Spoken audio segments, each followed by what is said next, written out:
तो मेरा नाम शिवम है। मैं आपको आज फंडामेंटल राइट के विषय में बताना चाहता हूँ और इसमें कुछ कमियां रहेंगी तो उसे आप लोग कमेंट में बताएंगे भी।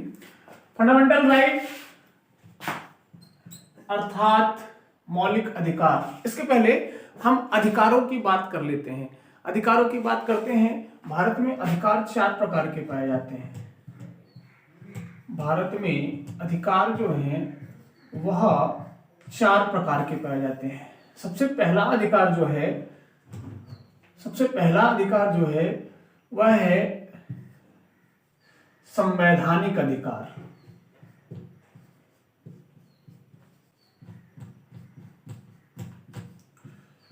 संवैधानिक अधिकार। सबसे फिर दूसरे नंबर पे है सांविधिक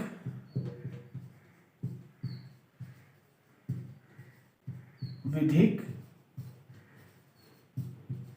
या कानूनी अधिकार। तीसरे नंबर पे है मानवाधिकार।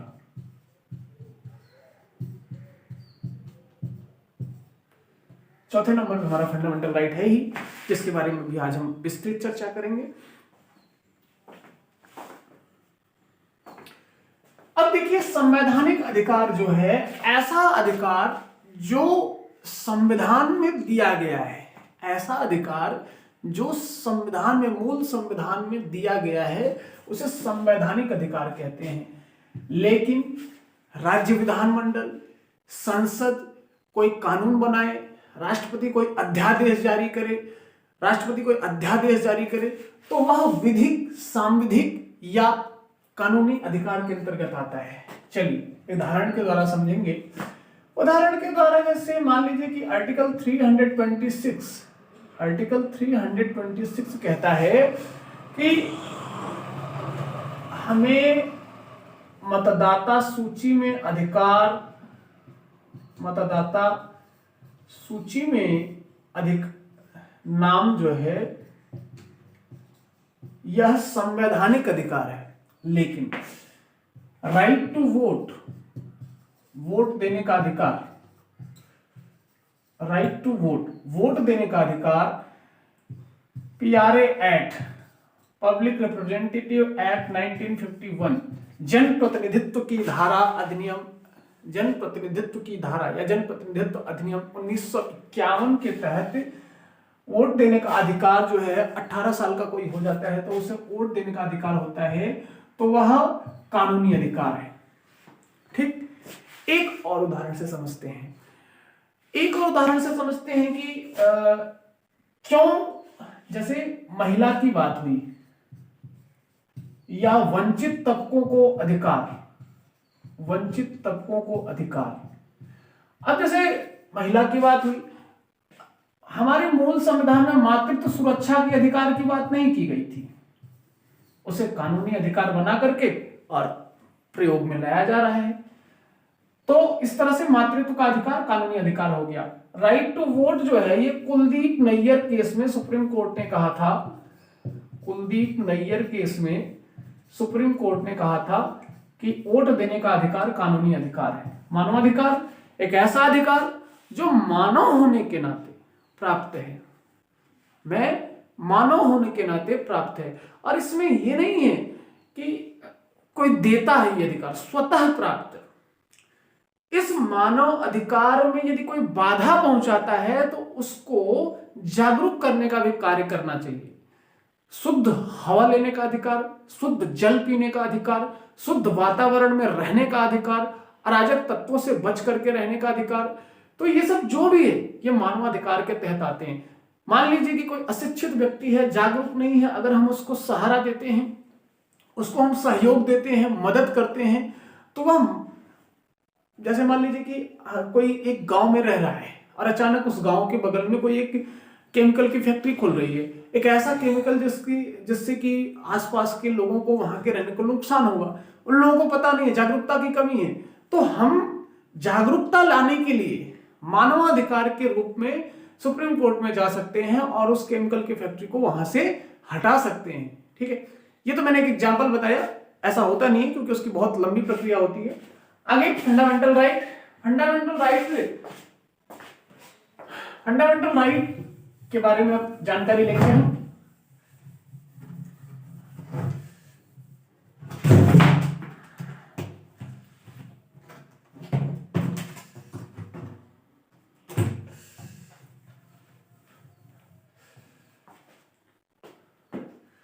फंडामेंटल राइट से पहले देखते हैं कि क्या है फंडामेंटल राइट।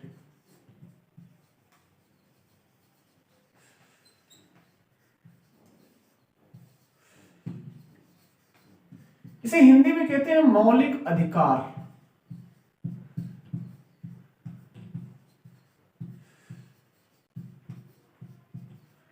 भारत देश में मौलिक अधिकार की परिभाषा है एक ऐसा अधिकार जो किसी व्यक्ति का चहुमुखी विकास करता हो, उसे मौलिक अधिकार की संज्ञा दी जाती है। आइए देखते हैं। फंडामेंटल राइट हो गया, इसमें उसके नैतिक विकास की बात की जाए, बौद्धिक विकास की बात की जाए,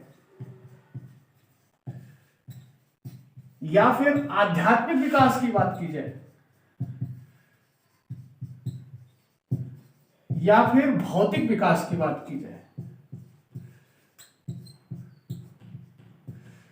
देखिए,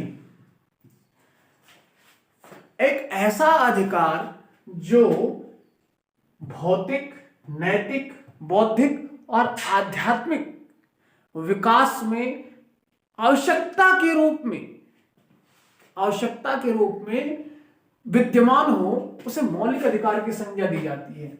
जैसे भौतिक अधिकार में भौतिक जरूरतों के लिए, जैसे सरकारी नौकरी में, सरकारी सेवाओं में नियोजन, राज्य सरकारी नियोजन में कोई भेदभाव नहीं करेगा, तो ये भौतिक में आ गया। नैतिक में क्या है? अस्पृश्यता का उन्मूलन, नैतिकता है कि हमारे लिए सब समान है, आर्टिकल 15 नैतिकता है। फिर आध्यात्मिक 25, 26, 27, 28 ये सब क्या है? आध्यात्मिक है। बौद्धिकता की बात करें, मतलब अब इसमें जैसे शिक्षा का अधिकार, ये क्या है? बौद्धिक विकास के लिए है, तो ये बौद्धिक में आ गया। हमने आपको मौलिक अधिकार की परिभाषा बताई। अब हम जो है आगे चलते हैं। सबसे पहले अब मौलिक अधिकार होते कितने हैं, फंडामेंटल राइट कितने प्रकार के होते हैं, ध्यान से देखिएगा। हमारा जो मूल संविधान था उसमें मौलिक अधिकार 7 प्रकार के थे। सबसे पहला अधिकार हमारा था ये फंडामेंटल राइट यूएसए से लिया गया है। ये फंडामेंटल राइट यूएसए से लिया गया है, यानी यूनाइटेड स्टेट ऑफ अमेरिका से, संविधान के भाग 3 में है। ठीक है। आर्टिकल 12 से 35 जो है यह फंडामेंटल राइट के बारे में बताता है। चलिए अब हम समानता का अधिकार,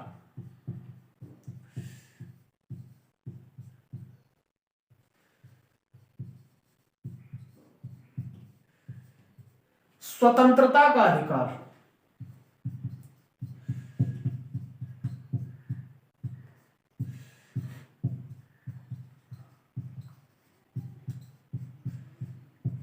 शोषण के विरुद्ध अधिकार,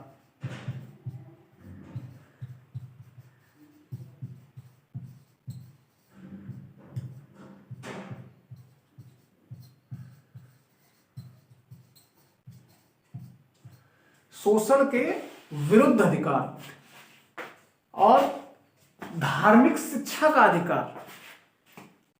चलिए 14 से 18 समानता का अधिकार, 19 से 22 स्वतंत्रता का अधिकार, 23-24 शोषण के विरुद्ध अधिकार, धार्मिक स्वतंत्रता का अधिकार, 25 से 28 धार्मिक स्वतंत्रता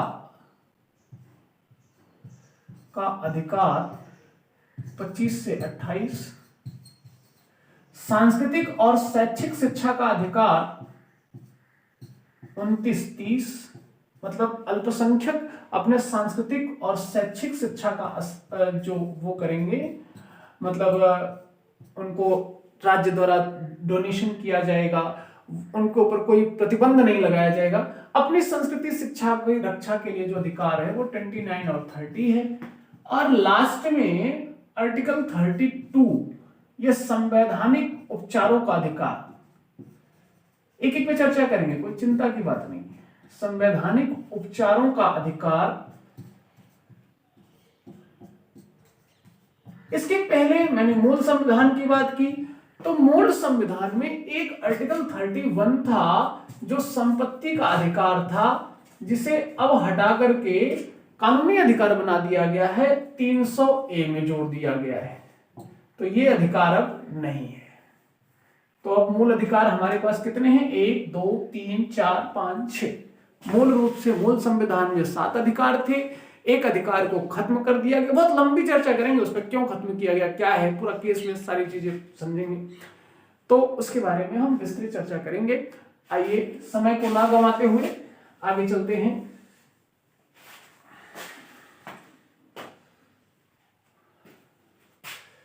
तो सबसे पहले हम समानता का अधिकार की चर्चा करते हैं।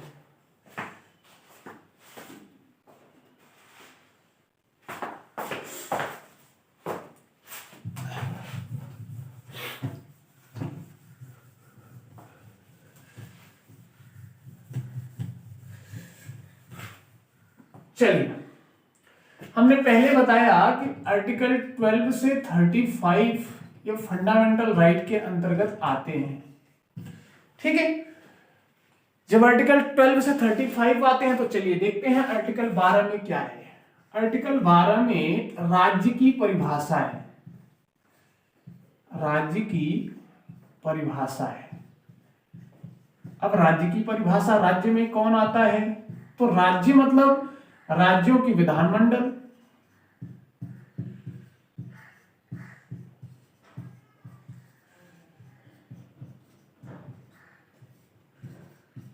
संसद।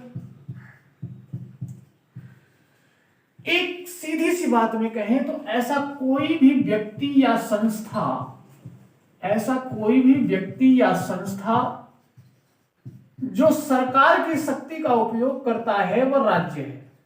सरकार की शक्ति का उपयोग करता है तो वह राज्य है।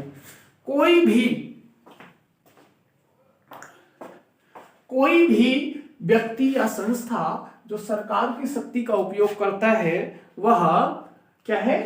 राज्य है। चलिए, अब वो व्यक्ति में कोई भी व्यक्ति हो सकता है जो सरकार की संस्था में, सरकारी संस्था, और जो डोनेशन दी जाती है, जैसे आपके कई हैं, जैसे स्टील की कुछ कंपनियां हैं जो भारत सरकार और निजी, मतलब उसमें भारत सरकार का कुछ हिस्सा है 28% 26%, तो वो भी अर्ध सरकारी में आते हैं, लेकिन वो भी एक सरकार की ही संस्था होगी। तो सरकार की शक्ति, जहां भी कोई भी सरकार की शक्ति संस्था या व्यक्ति लेगा तो वह आर्टिकल 12 के तहत राज्य की परिभाषा के अंतर्गत आएगा। आई होप ये समझ गए। अब आर्टिकल 13, आर्टिकल 13 में 13(1) कहता है, आर्टिकल 13(1) कहता है doctrine of Eclipse, doctrine of Eclipse, यानी आच्छादन या ग्रहण का सिद्धांत।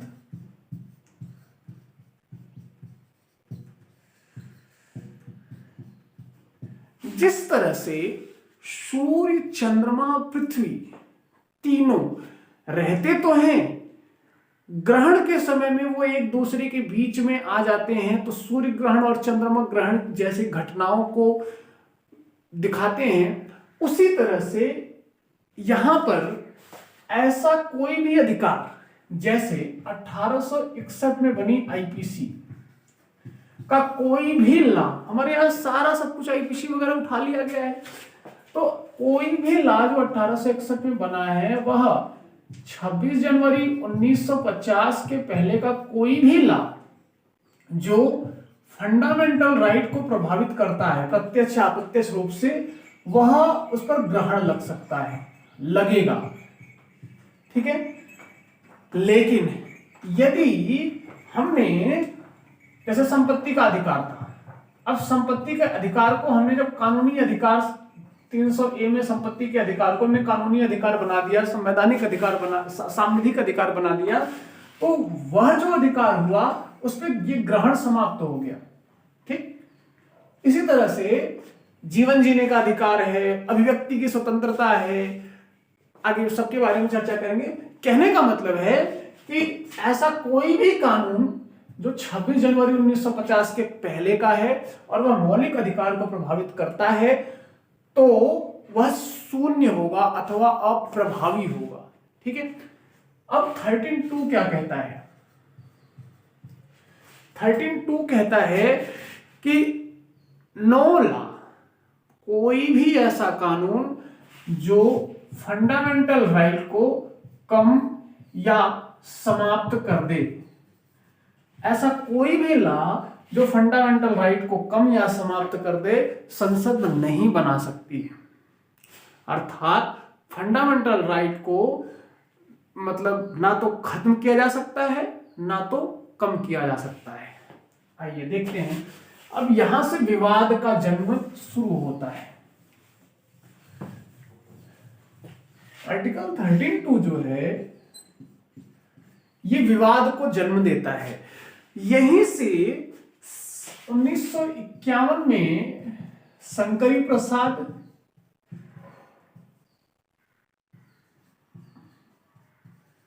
बनाम भारत सरकार का केस आता है। देखिए, जो भी केस है, ये अनुसूची 9 में भूमि सुधार के तहत जमींदारी प्रथा का उन्मूलन किया गया था। उसी के तहत जब जमींदारों की जमीन जाने लगी, मठों की जमीन जाने लगी, तो लोग मौलिक अधिकारों के उल्लंघन के लिए, और जाना भी चाहिए, तो कोर्ट के पास जाते हैं। कोर्ट के पास जाते हैं तो वह ऐतिहासिक फैसला होता है और उसके बाद हम आपको दिखाते हैं कि कैसे क्या निर्णय होता है। तो Shankari Prasad versus government of India, यानी शंकरी प्रसाद वर्सेस भारत सरकार केस में क्या हुआ कि जमींदारी प्रथा के तहत उन्मूलन किया गया और प्रथम संविधान संशोधन के तहत पहला संविधान संशोधन किया गया।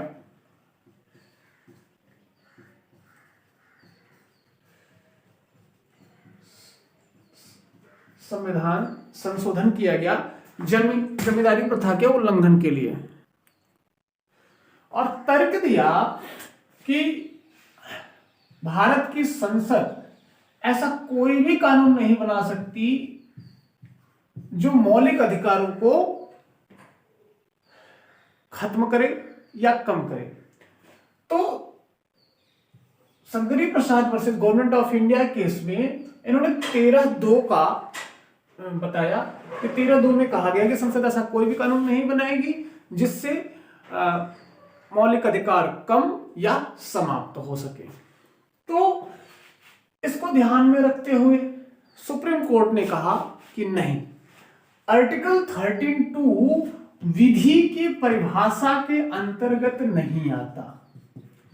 विधि की परिभाषा के अंतर्गत नहीं आता। ठीक, सरकार ने कहा कि भाई हम 368 से संशोधन कर रहे हैं, संसद ने वैध ठहरा दिया, बोला ठीक है। तो अब समझ में आ गया कि भाई फंडामेंटल राइट में जो है वह संशोधन हो सकता है। किस केस में? Shankari Prasad versus government of India case में। दूसरा केस फिर आता है सज्जन सिंह वर्सेस राजस्थान केस। राजस्थान सरकार केस। 17वां संविधान संशोधन यह केस को बताता है। 17वां संविधान संशोधन आपका जो है वह इस केस को बताता है और कहता है कि सरकार जो अब तक जमीन ली है उस पर कोई मुआवजा वगैरह नहीं देती, लेकिन अब जो जमीन लेगी उसके क्षतिपूर्ति के रूप में कुछ ना कुछ देगी। सरकार अब तक जो भी जमीन ली उसका कोई मुआवजा कोई क्षतिपूर्ति नहीं दी, लेकिन अब जो जमीन ली जाएगी उसकी क्षतिपूर्ति दी जाएगी। भूतलक्षी विधायन का सिद्धांत दिया। भूतलक्षी यानी कोई ऐसा कानून जो संसद कभी भी, मतलब लागू होने की तिथि से पहले कभी भी किसी तिथि से लागू कर सकती है, बता सकती है। यह 17वां संविधान संशोधन 17th अमेंडमेंट वाला 17वां संविधान संशोधन जो है में सज्जन सिंह वर्सेस राजस्थान सरकार में कोर्ट गए। वहां पे इन्होंने बताया कि भाई ऐसा कैसे हो सकता है, भूतलक्षी प्रधान ये तो आर्टिकल 13 के तहत उसमें नहीं आता है, विधि की परिभाषा के अंतर्गत नहीं आता है। कोर्ट ने कहा कि विधि की परिभाषा के अंतर्गत नहीं आता है। कौन? ये जो संशोधन हुआ है, संसद ने जो संशोधन किया है, यह विधि की परिभाषा के अंतर्गत नहीं आता है। तो इसमें 5 जज थे, 3-2 से फैसला सुनाया गया था और इसको मान्य कर लिया गया। ये 1965 का केस है, ये 51 का है। ऐसा मान लिया गया कि भाई चलो। अब तीसरा केस इसमें आता है गोलकनाथ वर्सेस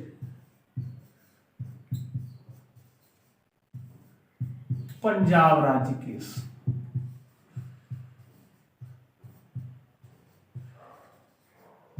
गोलकनाथ वर्सेस पंजाब राज्य केस की बात जब की जाती है तो यह इनकी भी जमीन वमीन का उल्लंघन हुआ होगा। तो ये साहब जो है ये आर्टिकल 14 के तहत इन्होंने कहा कि विधि के तहत समक्ष समता और अनुच्छेद 31 संपत्ति के अधिकार के तहत ये कोर्ट के पास जाते हैं। जब ये उधर कोर्ट के पास जाते हैं तो कोर्ट भी इनके फैसले को सुनती है, मतलब इनके फैसले को अपना सुनाती है। और कोर्ट ने डॉक्ट्रिन ऑफ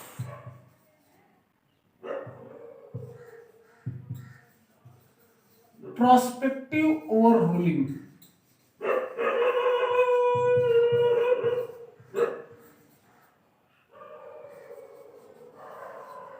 यानी भविष्य के अध्यारोहण का सिद्धांत दिया।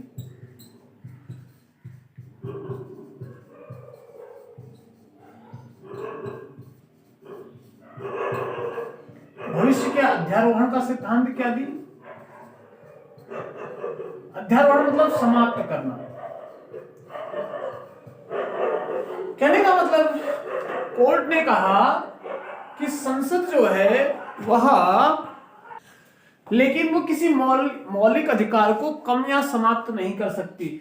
यदि संसद अपनी सीमाओं का उल्लंघन करती है तो उस कानून को भविष्य में समाप्त किया जा सकता है अथवा शून्य किया जा सकता है या अप्रभावी किया जा सकता है। चूंकि इंदिरा गांधी का दौर था, बहुमत की सरकार थी, तो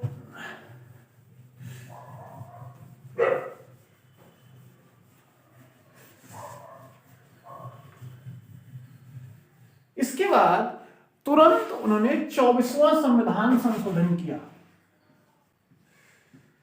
24वां संविधान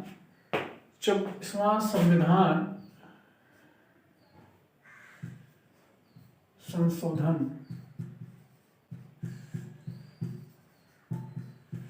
24वां संविधान संशोधन उन्होंने किया, जिसके तहत उन्होंने ये दिखाया कि आर्टिकल 13(4) जोड़ा। 13(4) में जोड़ा कि कोई भी संशोधन यदि होता है संविधान में या मौलिक अधिकारों में कोई समाप्त किया जाता है, घटाया जाता है, बढ़ाया जाता है, तो वह विधि के अंतर्गत यानी कानून की परिभाषा में नहीं आएगा, 13(4) जोड़ा गया। और उसी के तहत 368(4) और 368(5) जोड़ा गया। 368(4) में कहा गया कि संसद जो है वह कोई भी कानून बनाएगी तो, लेकिन उसे किसी न्यायालय में चुनौती नहीं दी जा सकती, नो चैलेंज। और 5 में कहा कि उस पर कोई भी बंधन नहीं लगाया जा सकता। यहां चुनौती की बात करी कि कोई आम आदमी नहीं जा सकता, और यहां डायरेक्ट कोर्ट भी संसद पर कोई बंधन नहीं लगा सकती। उसके बाद केशवानंद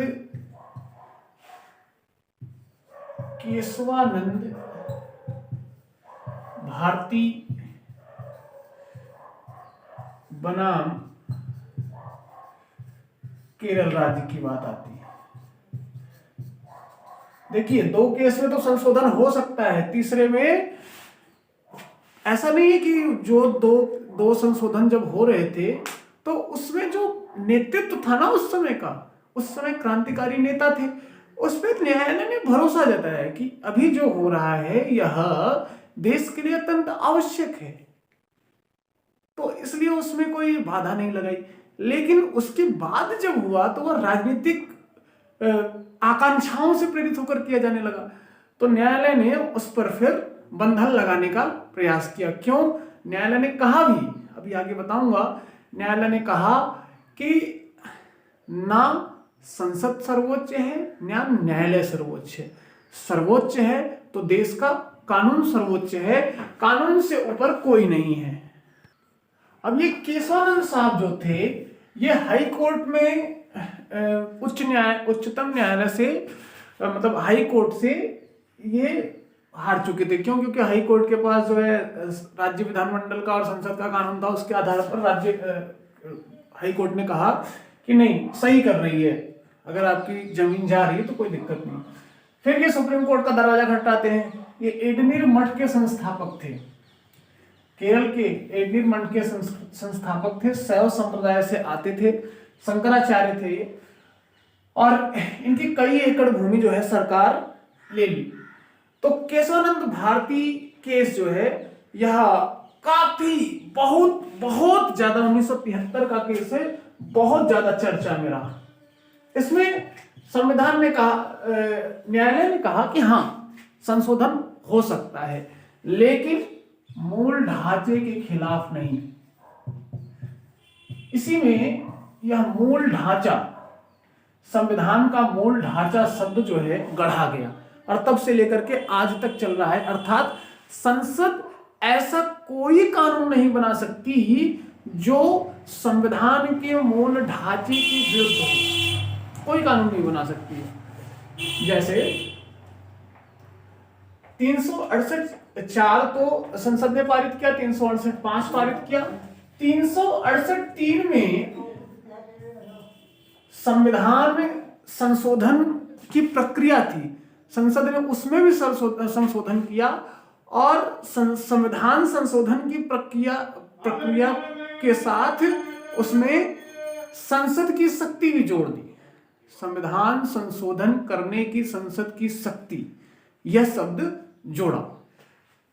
अब आगे हम आपको ले चलते हैं मिनर्वा मिल्स केस।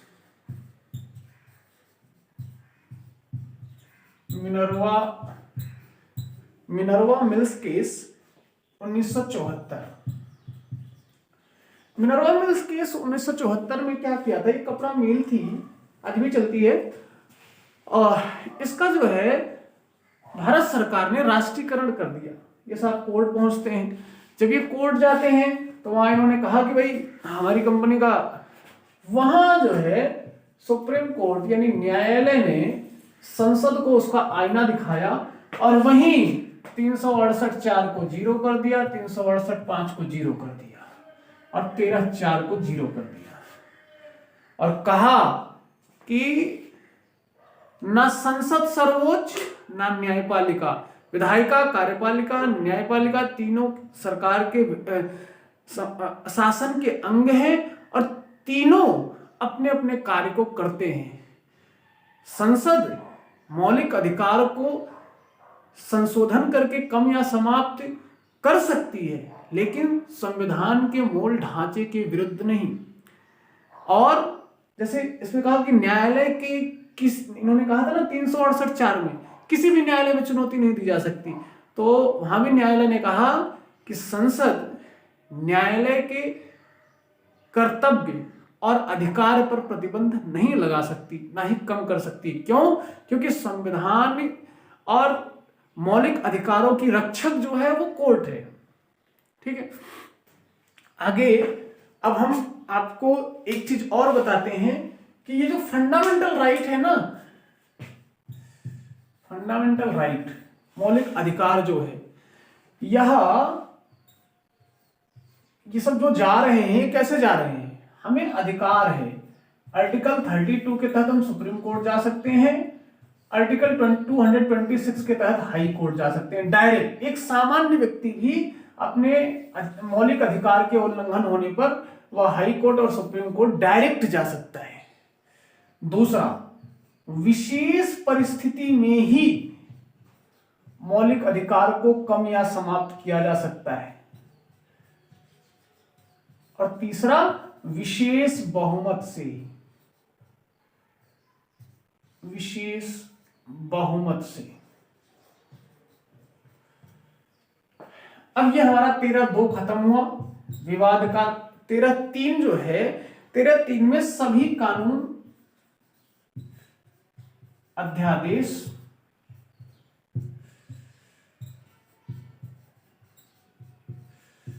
परंपराएं, आर्टिकल 13(3) जो है, यह सभी कानून, परंपराएं और आपका राज्य विधानमंडल और अध्यादेश, विधि के अंतर मतलब जो कुछ भी होगा वो सब आर्टिकल 3 के अंतर्गत आएगा। विधि के अंतर्गत जो कुछ भी होगा वह सब कुछ आर्टिकल 13(3) के अंतर्गत आएगा। अब चलते हैं आर्टिकल 14 की तरफ।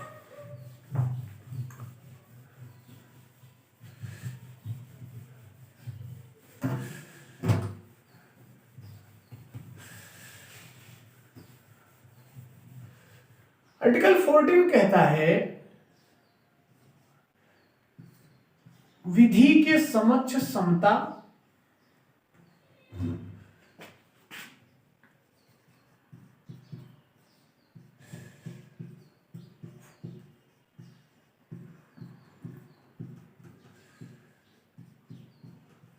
और विधियों का समान संरक्षण।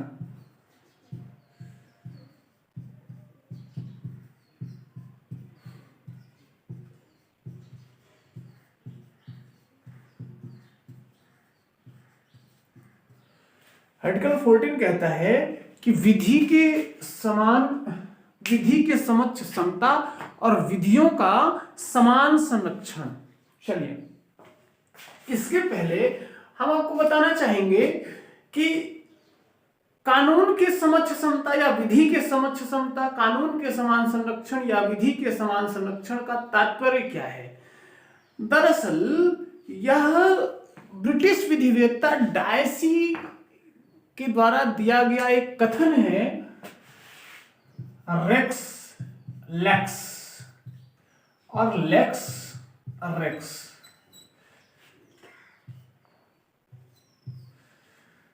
अर्थात रेक्स मतलब किंग, लेक्स मतलब लॉ,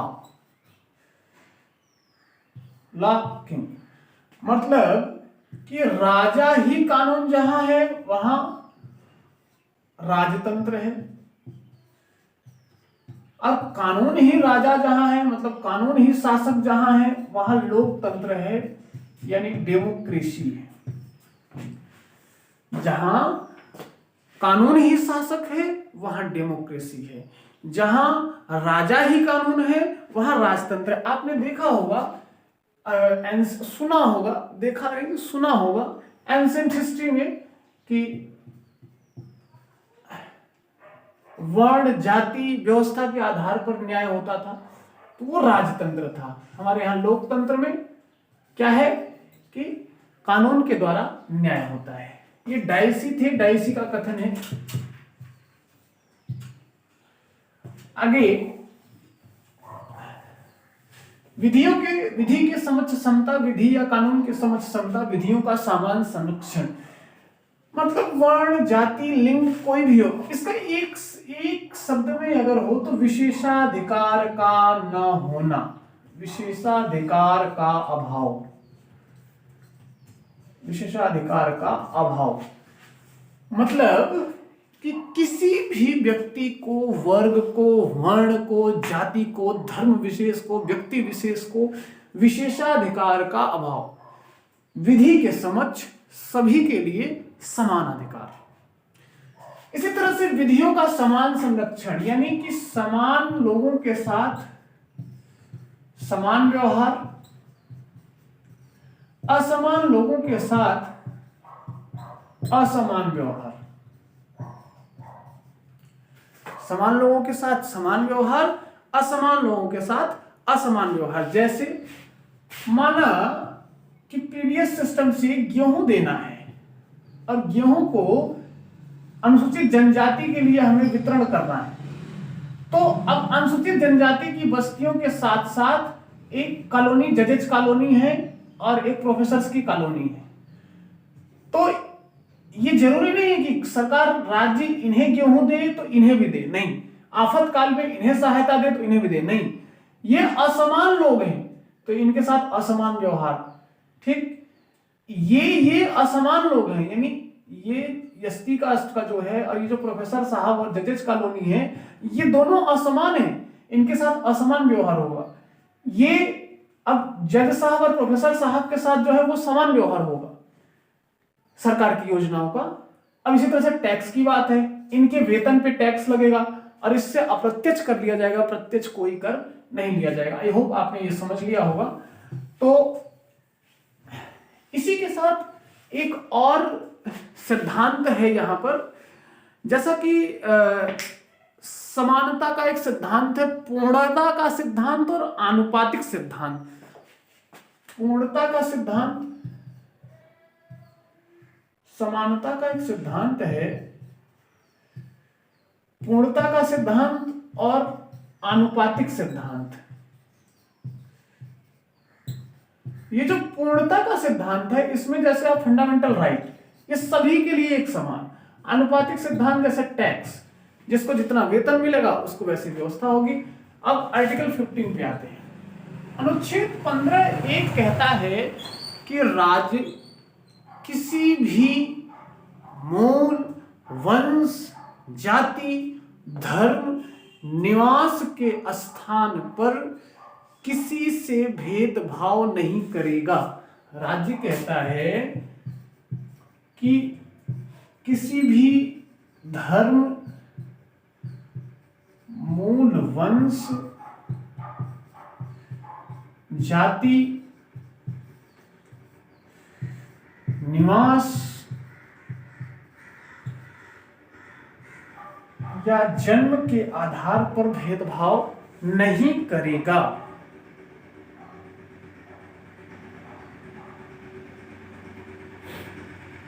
धर्म, मूल, वंश, जाति, निवास, जन्म के आधार पर कोई भेदभाव नहीं करेगा। 15(2) कहता है कि सार्वजनिक स्थानों पर,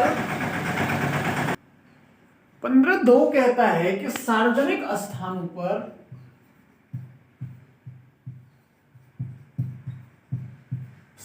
स्थानों पर किसी भी धर्म, मूल, वंश, जाति, लिंग, निवास, जन्म के स्थान पर किसी को भी रोका नहीं जाएगा। राज्य का ऐसा कोई भी वस्तु कि कोई अपने सार्वजनिक वाहन पर बैठाने से इनकार करे या सार्वजनिक स्थानों पर किसी को आने जाने से रोके तो राज्य इसका निषेध करता है, उसके लिए दंड का प्रावधान है। इसी तरह से आर्टिकल 15(3) करता है कि राज्य वंचित के लिए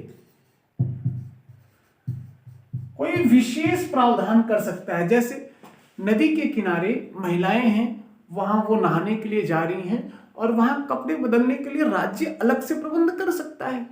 विकलांग है, मेट्रो में चढ़ रहा है, ट्रेन में चढ़ रहा है, उसके लिए राज्य जो है अलग से प्रबंध कर सकती है, इसमें राज्य को छूट है। इसी तरह से आर्टिकल 15(4), आर्टिकल 15(4) कहता है कि राज्य सामाजिक और शैक्षणिक, सामाजिक और शैक्षणिक आरक्षण का प्रावधान करता है। शैक्षिक आरक्षण का प्रावधान करता है।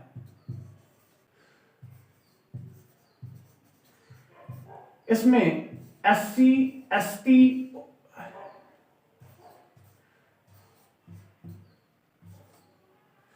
OBC, ये जैसे निजी शिक्षण संस्थानों में केवल अल्पसंख्यक शिक्षा संस्थानों को छोड़ के बाकी सभी शिक्षण संस्थानों में 15(4) को लागू किया जाता है।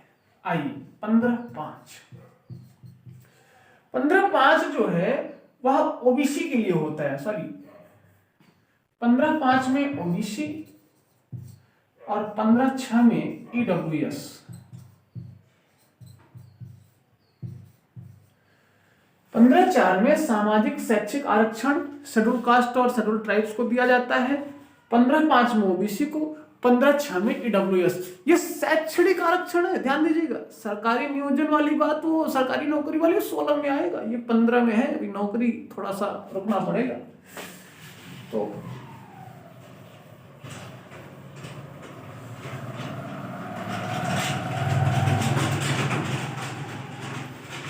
अब आपको क्या लगता है कि भारत जैसे देश में अचानक किसी को बढ़ाने का प्रयास किया जाए तो लोग शांत बैठेंगे क्या?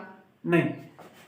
15(4) में जैसे ही संसद ने सामाजिक आरक्षण दिया, क्यों दिया भाई?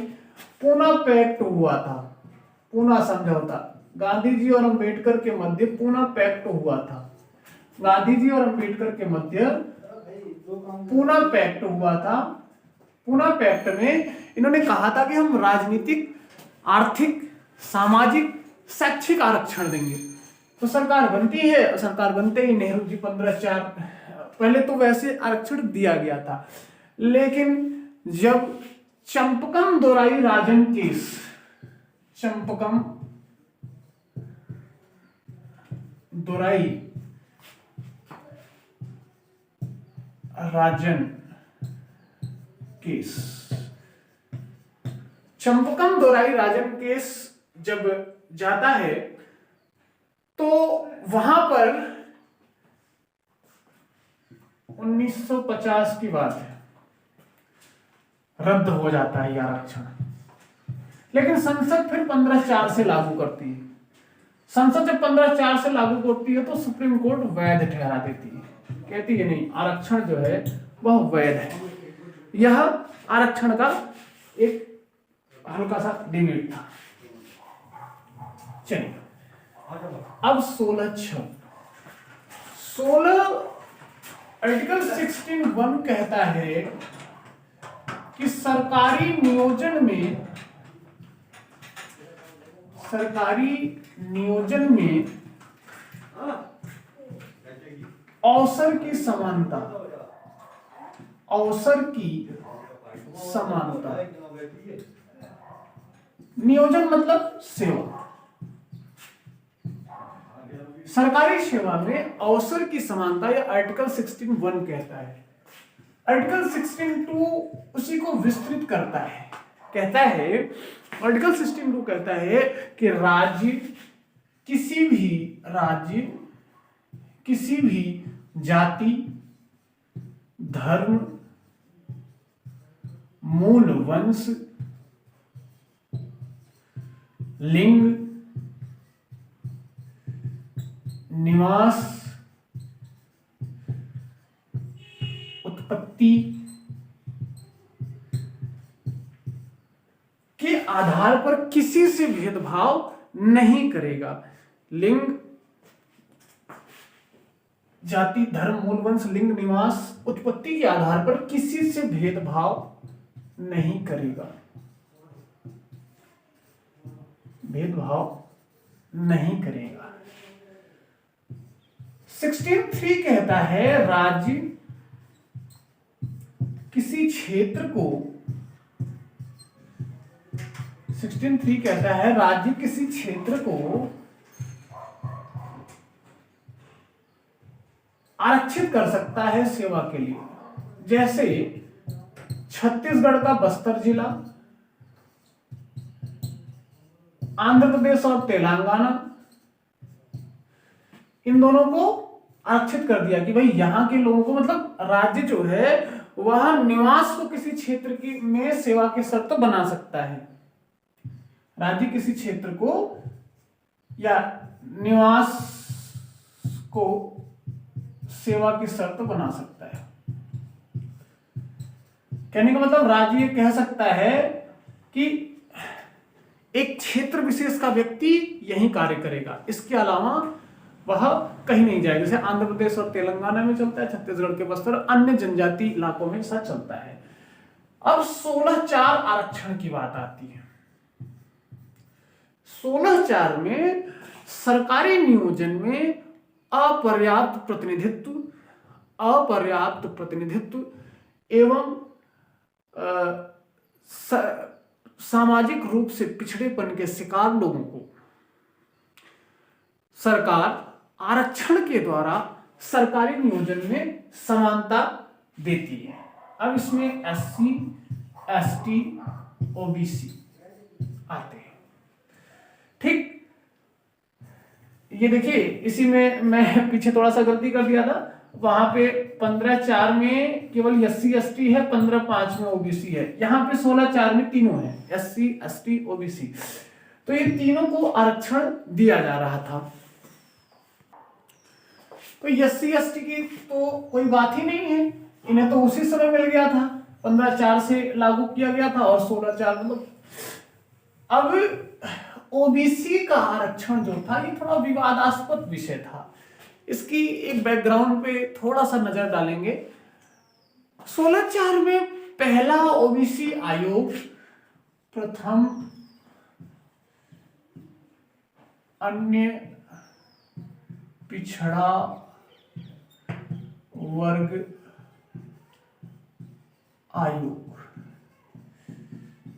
जिसे कालेलकर समिति भी कहते हैं,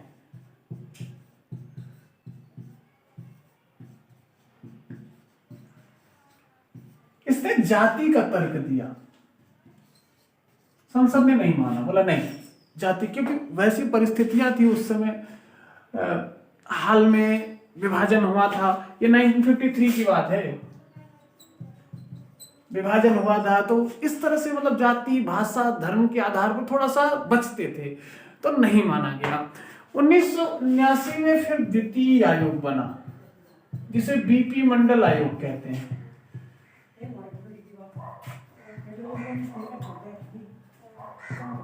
BP मंडल आयोग ने 3743 जातियों को OBC में माना, ये पिछड़े वर्ग के हैं। BP मंडल ने OBC में 3743 जातियों को OBC में माना और संसद ने इसे वैध मान करके इन्हें 27% आरक्षण दे दिया। फिर वही बात आई, 27% आरक्षण दिया तो जाहिर सी बात है कि लोगों के पेट में दर्द होगा। क्यों? क्योंकि इसके पहले जब वो सभी प्रमुख पदों पर बैठे हुए थे तो उन्हें कोई फर्क नहीं पड़ रहा था। आज अपर्याप्त प्रतिनिधित्व, जैसे माहौल देखिए ना आप। अब ये समझिए कि अगर मैं पूड़ी खा रहा हूँ, सब्जी खा रहा हूँ, सब्जी पूड़ी खा रहा हूँ और मेरे आसपास किसी को नमक की व्यवस्था नहीं है, तो आप उसको पूड़ी का स्वाद क्या मालूम होगा? या उसे क्या पता होगा कि वो पूड़ी, जब जिसने देखी ही नहीं कभी पूड़ी, उसे क्या पता पूड़ी कैसे बनाई जाएगी? इसी तरह शिक्षा में लीजिए, जिससे पता ही नहीं है कि पढ़ना क्या होता है, शिक्षा क्या होती है, वो क्या जाने शिक्षा के विषय में। अब उसमें भी किसी ने थोड़ी सी मेहनत करके पढ़ा, तो राज्य का ये कर्तव्य है कि पिछड़ों को आगे बढ़ाएं। हालांकि इसमें इंदिरा साहनी केस 1992 में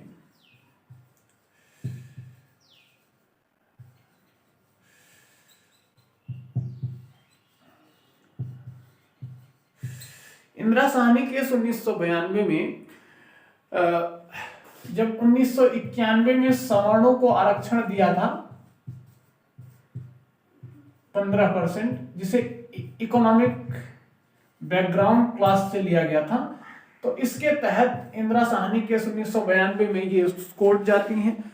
कोर्ट जाने के बाद कोर्ट ने आरक्षण को इसे तो कैंसिल कर दिया, इसे खत्म कर दिया और फिर कुछ सिद्धांत दिए। सबसे पहला सिद्धांत क्रीमी लेयर का सिद्धांत दिया।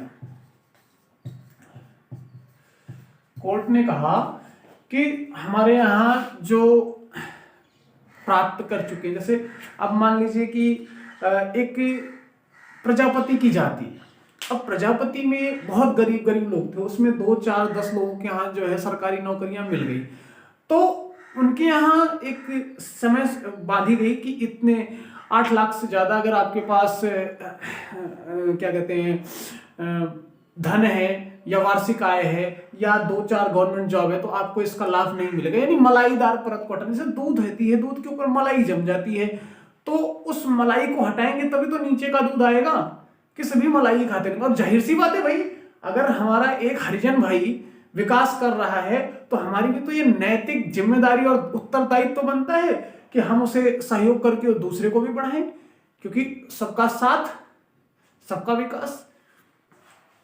और यह हमारी संविधान की प्रस्तावना भी कहती है कि हम भारत के लोग भारत को संपूर्ण लोकतंत्रात्मक गणराज्य बनाने के लिए है सामाजिक आर्थिक राजनीतिक न्याय, तो ये तो हमारी प्रस्तावना में ही कहा गया है। अब आगे देखते हैं। 50% सीमा का उल्लंघन नहीं करेगा। सुप्रीम कोर्ट ने कहा कि आरक्षण 50% सीमा का उल्लंघन नहीं करेगा। जाति मुख्य पिछड़ापन है, इसलिए कोई दिक्कत नहीं है। 16(1) का कोई नुकसान नहीं हो रहा है, सभी ठीक ठाक है। मतलब ठीक ठाक मतलब 16(1) से इसमें कोई दिक्कत नहीं, कोई भेदभाव नहीं किया जा रहा है। पदोन्नति में आरक्षण नहीं दिया जाएगा, पदोन्नति में कोई आरक्षण नहीं दिया जाएगा।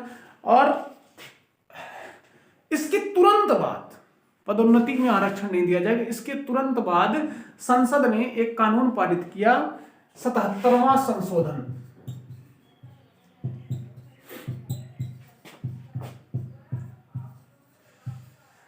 (2005) 77वां संविधान संशोधन 77वां संशोधन 1995। 77वां संशोधन 1995 में कहा गया कि यदि संसद में आरक्षण आता है तो उसे केवल शेड्यूल कास्ट और शेड्यूल ट्राइब्स को पदोन्नति में आरक्षण दिया जा सकता है। बहस चली पर इसको जो है माना नहीं गया। अंत में 85वां संविधान संशोधन 2001 की बात है, जहां पर ज्येष्ठता का नियम आया।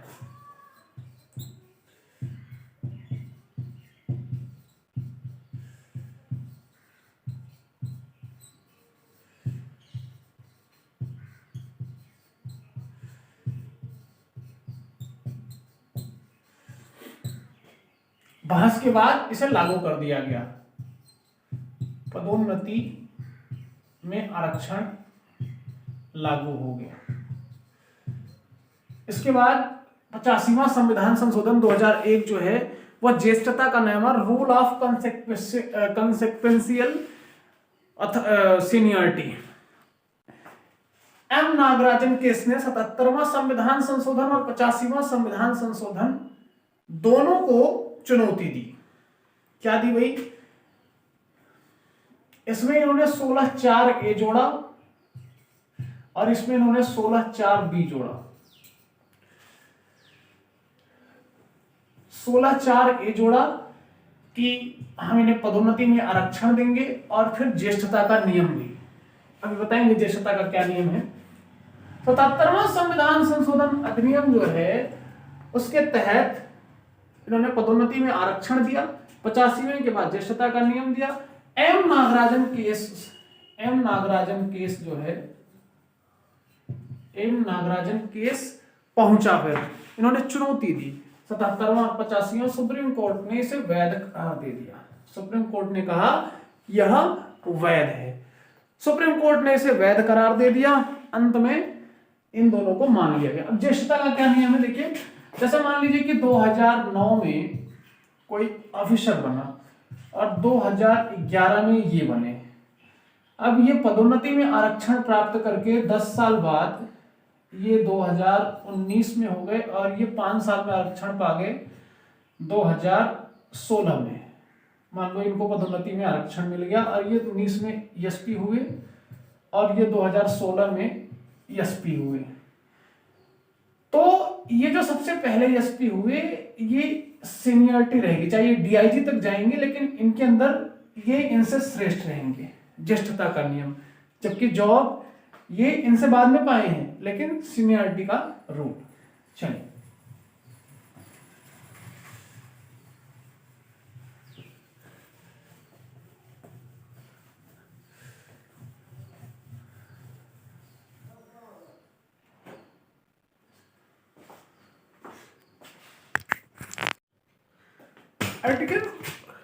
Article 14B, article 14B 16B 16(4)(b), इसमें कैरी फॉरवर्ड,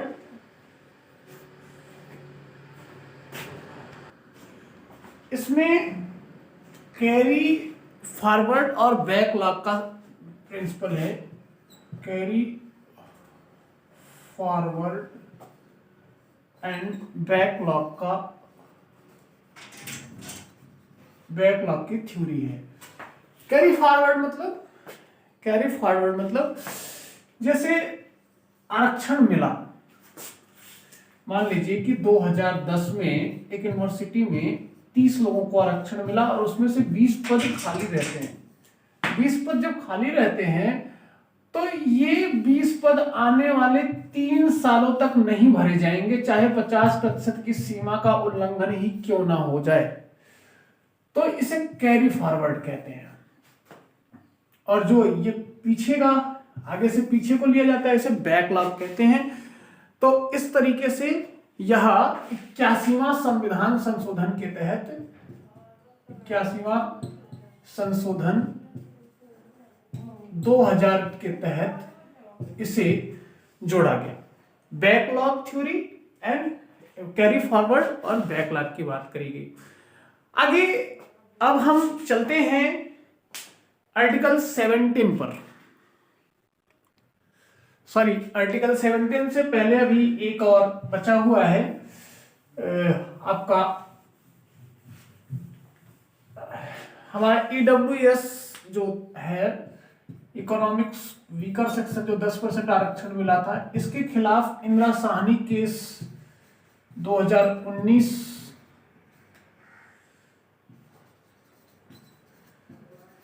इसमें ये सुप्रीम कोर्ट जाती हैं और कहती हैं कि 8 लाख पर ईयर, और आपका नगर पालिका में 100 गज की भूमि, नगर पालिका में 100 गज की भूमि और 1000 वर्ग का मकान, गैर नगर पालिका क्षेत्र में 2000 गज की मकान और 2000 वर्ग भूमि, इसमें तो 80% से अधिक लोग आ जाएंगे। तो ये आर्थिक रूप से पिछड़ा कैसे हुआ? तो सुप्रीम कोर्ट ने इसे वैध मान लिया, तो यहां भी खत्म होता है। एक और छूट रहा है, जर्नैल सिंह केस है 2018 का। इन्होंने पदोन्नति के खिलाफ ये सुप्रीम कोर्ट में अपील दायर किया था। तो एससी और एसटी में सुप्रीम कोर्ट ने पदोन्नति के आरक्षण को वैध ठहराया, और एससी और एसटी में बोला कि इनको सरकार को आंकड़े प्रस्तुत करने की जरूरत नहीं है, एससी एसटी है यही सबसे बड़ा आंकड़ा है। और दूसरा बोला कि एससी एसटी में भी क्रीमी लेयर का सिद्धांत, सरकार इस पर पुनर्याचिका दायर करी है। इसके बाद अब आप बहुत आसानी से आर्टिकल 17 की तरफ बढ़ते हुए 16(5) में एक चीज और, राज्य किसी भी धार्मिक संस्था में धार्मिक पद को आरक्षित कर सकता है। जैसे मान लीजिए कि हमारे पास विश्वनाथ मंदिर है, अब विश्वनाथ मंदिर है तो उसमें कोई मुसलमान व्यक्ति को वहां मंदिर प्रशासन पसंद ना कर रहा हो, या राज्य वहां किसी सिख को ना रखना चाहता हो, किसी मुसलमान को ना रखना चाहता हो, किसी हिंदू को ही रखना, तो रख सकता है, इसमें कोई वो नहीं। राज्य किसी धार्मिक संस्था में कोई भी धार्मिक पद आरक्षित कर सकता है। जामा मस्जिद के लिए जैसे मुसलमान को कर सकता है, गुरुद्वारे के लिए सिख को कर सकता है, इसी तरह से आपके बालाजी में किसी हिंदू को नियुक्त किया जा सकता है। तो ये राज्य का अधिकार है, यह 16(5) के अंतर्गत है। और 16(6) के अंतर्गत ईडब्ल्यूएस को आरक्षण दिया गया है। 16(6) के तहत ईडब्ल्यूएस इकोनॉमिक्स वीकर सेक्शन 10% आरक्षण उनको दिया गया है, जो आर्थिक रूप से पिछड़े हैं उनको। अब हम अनुच्छेद 17 अस्पृश्यता का उन्मूलन पे आते हैं। आर्टिकल 17 अस्पृश्यता का उन्मूलन, यानी कि अस्पृश्यता को हटाओ। जैसे गरीबी उन्मूलन होता है, गरीबी का अंत, गरीबी को हटाओ, ऐसे ही अस्पृश्यता का उन्मूलन, अस्पृश्यता का अंत, अस्पृश्यता को हटाओ। सबसे पहले अस्पृश्यता उन्मूलन 1955 आया था।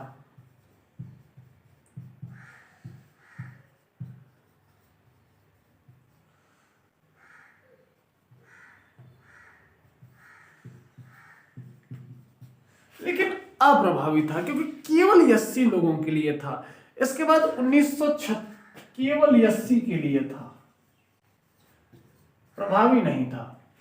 फिर 1976 में फिर आया नागरिक अधिकार संरक्षण अधिनियम।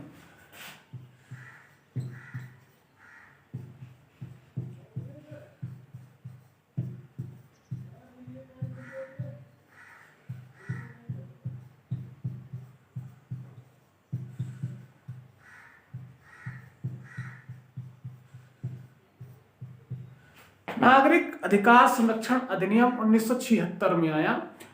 इसमें कहा गया कि जाति के आधार पर भेदभाव नहीं, और किसी भी एससी के फैमिली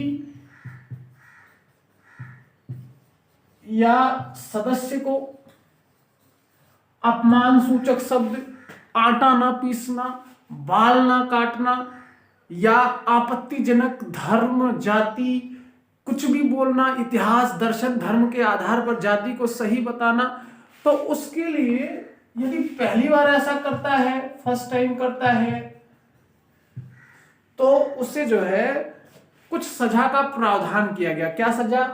1 माह से 6 माह तक कारावास।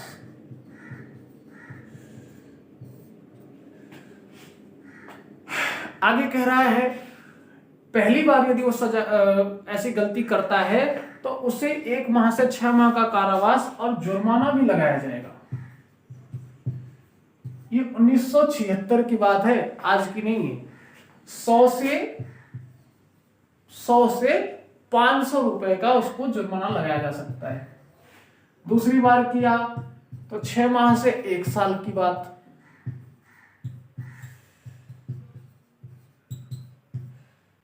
जुर्माना 200 से 500 रुपए। तीसरी बार यदि कर रहा है तो 1 वर्ष से 2 वर्ष और जुर्माना 500 से 1000। लेकिन प्रभावी नहीं हुआ। संसद ने फिर नया कानून ले आया। क्यों? केवल 80 पे था, ये भी ओनली 80, प्रभावी कहां से रहेगा। चलो, तो उसके बाद संसद ने कहा अच्छा अब सुधरोगे, क्योंकि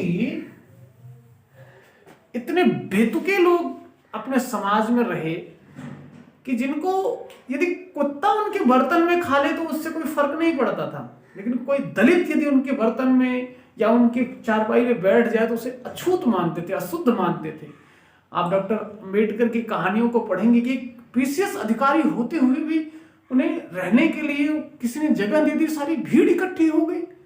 ऐसी ऐसी घटनाएं सुनने के बाद आश्चर्यचकित हो जाता हूं कि ऐसा भी कोई दिन रहा होगा। ये मानवाधिकार कहां था? मतलब उनके लिए भी तो मानवाधिकार है। आगे हम समय को ना गंवाते हुए 1989 में SC ST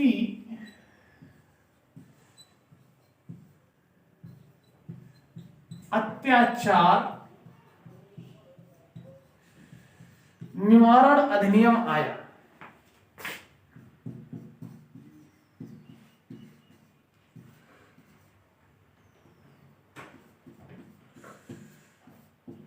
निवारण अधिनियम आया जिसमें अत्याचार घोषित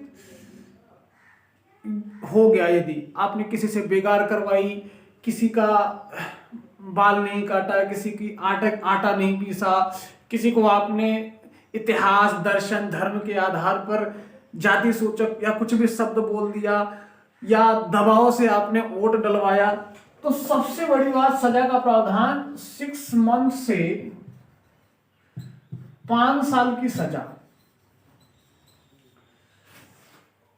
6 महीने से 5 साल की सजा, तत्काल गिरफ्तारी,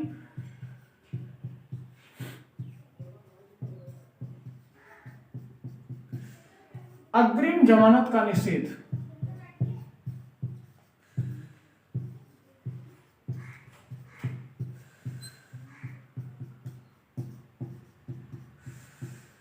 अग्रिम जमानत का निषेध। अब एंटीसिपेटरी बेल यानी अग्रिम जमानत की मनाही हटा दिया गया। 2015 में फिर संशोधन हुआ। 2015 में संशोधन हुआ। इसमें 22 कार्य को जो है अपराध माना गया था। 2015 में संशोधन हुआ, 22 की जगह 47 कार्य किया गया।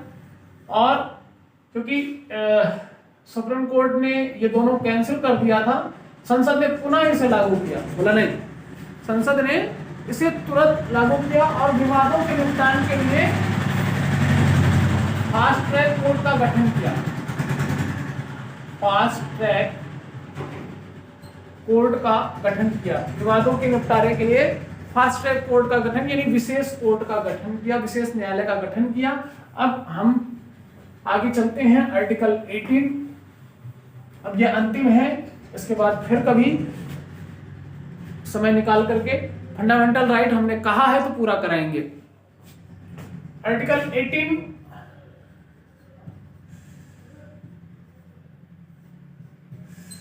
आर्टिकल 18 में उपाधियों का अंत, उपाधियों का अंत।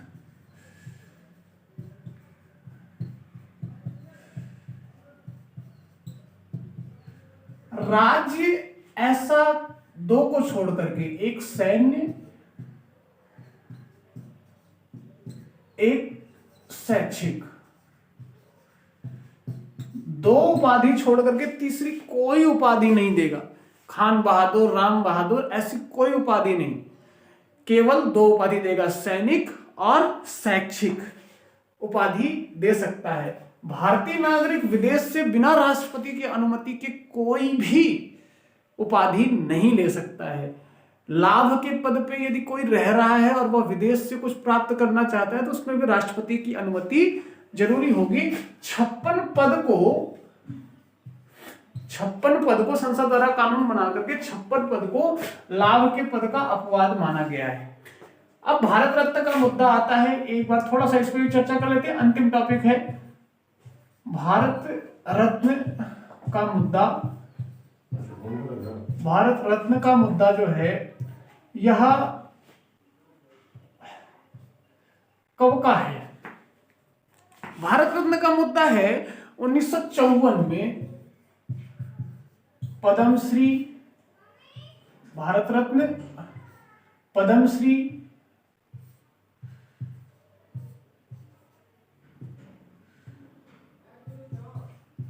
पद्म विभूषण, पद्म विभूषण,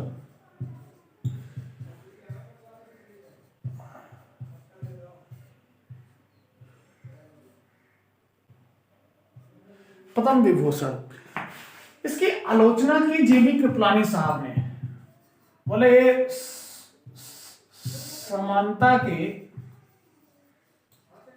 समानता के विरुद्ध है, इस अनुच्छेद 18 का उल्लंघन है, उपाधि जो है उपाधियों का अंत है, तो उपाधि आप दे रहे हैं। और 1978 में जनता पार्टी ने बंद भी कर दिया। 1978 में जनता पार्टी ने बंद भी कर दिया। 1980 में कांग्रेस ने फिर शुरू किया। ठीक, बालाजी राघवन केस में